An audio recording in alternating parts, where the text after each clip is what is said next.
So I am Al, and this is Al Swainger. What's been your favourite part about the Swanage Jazz Festival? Probably getting to see the Rob Luft things for me. So I'm a huge guitar fan, Rob, because it bleeds over so many different kind of genres. You've got all the heavy rock stuff and the more Frizzell kind of ambient thing, and it's right up my street. I like a lot of prog rock and other stuff, so the improvisation and that kind of other styles is really cool. What's your favourite style to play then?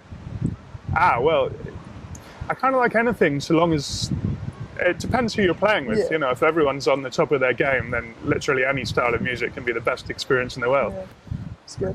How was it performing in there last night in that big marquee? It was great. The sound guy Theo was really great. He'd helped to set up, because it's quite a complicated setup for my thing. I've got backing tracks and other in-ear monitoring and so on, and he didn't bat an eyelid, sorted all the sound out. It was great. We got a good sized audience because we overlapped with two people that are a lot more famous than I am, so I didn't know whether people would stay, but we kept most of them and people seem to really enjoy it, so Have you been swimming in the sea? I'm not a swimmer, I don't do it. I went to Australia a while back and they were furious that I didn't want to go in the sea, but I have not. What's your favourite venue here at Swanage Jazz Festival? Again, you know, I'm just following the music around, so I do like the Molam Theatre, but in this weather it's really hot, so it's hard to stay in there. The tents are kind of better for ventilation, which is perhaps not the musical answer, but it is the most honest one this season. How important is it, do you think, to have a variety of music at a festival like this? I think it's really important.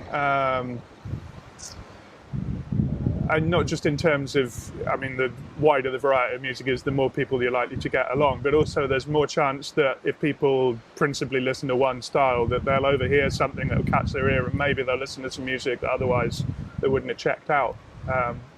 Just giving people a wider experience, I think, is a really good thing. Who's been your favourite person to play with here? Here?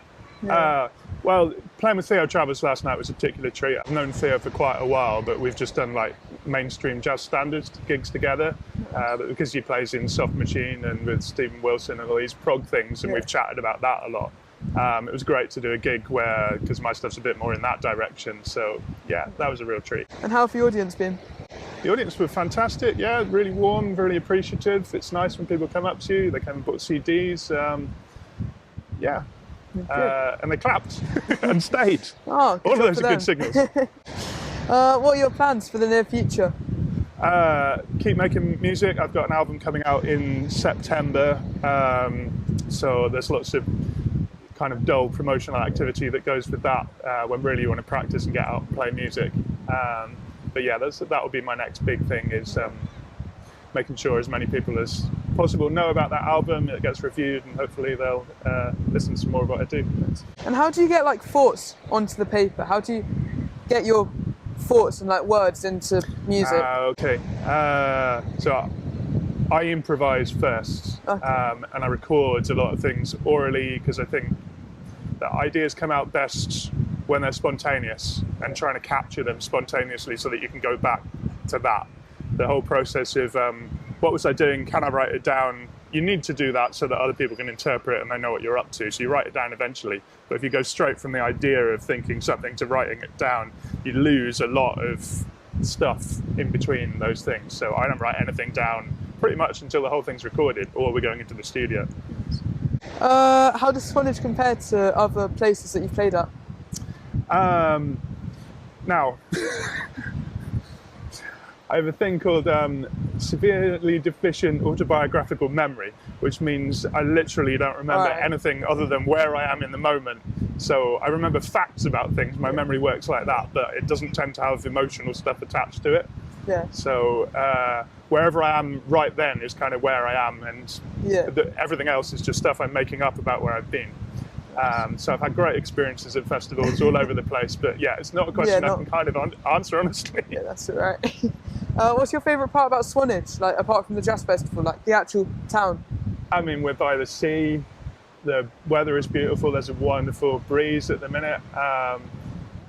Obviously it's a place that people come for the music, but they're also here on holiday, so it feels like a very relaxed kind of place, and because it's in the town, there's a lot of movement around.